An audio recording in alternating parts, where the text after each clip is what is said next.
কাদের কুদরত দারি বরকামাল আনতা রব্বি আনতা হাসবি যুল জালাল কাদের কুদরত দারি हर से खाही आकुनी जिंदारा मुर्दा कुनी ओ मुर्दारा जिंदा कुनी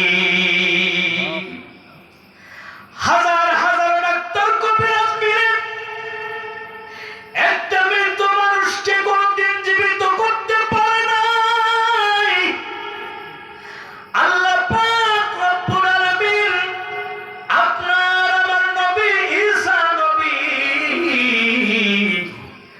তাকে এমন বড় মুজিজা দিয়েছিল, কোন কবরের পাশে দাঁড়াইয়া তিনি যদি বলতেন কুম বিইজনিল্লাহ, ওই কবরের মৃত মানুষটা ঈসা আলাইহিস সালাতু ওয়াস সালামের হুকুম মোতাবেক আল্লাহ তাআলার শক্তিতে কবর থেকে উঠে দাঁড়াইতো।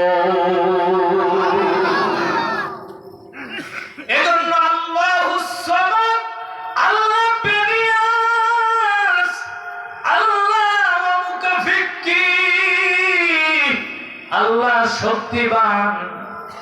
আমার মুসলমান ভাইরা, ইউনূস আলাইহিস সালাতু ওয়াস সালাম তিনি যখন তার কওমকে ছেড়ে তিনি কিনান ছেড়ে অন্যত্রে চলে যাওয়ার জন্য সাগরের ভিতরে জাহাজে উঠছিল, ইউনূস আলাইহিস সালাতু ওয়াস সালামকে লটারি মোতাবেক ওই সাগরের ভিতরে নিক্ষেপ করা হয়েছিল। সাগরে নিক্ষেপ করার সঙ্গে সঙ্গে একটা মাছ এসে কিতাবের ভিতর লিখছে হযরত ইউনূস আলাইহিস সালাতু ওয়াস সালামকে আল্লাহু আকবার গিলে ফেলছিল।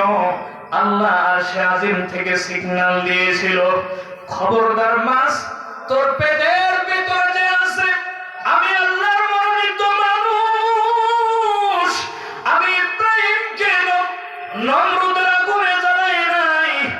আল্লাহু আকবার, আল্লাহু আকবার। আমার মুসলমান ভাইরা, আল্লাহ পাক রব্বুল আলামিন মাছকে বলে খবরদার, খবরদার, ইউনূস নবীকে হজম করার কোনো পারমিশন নাই, আমি আল্লাহর পক্ষ থেকে কোনো অনুমোদন নাই।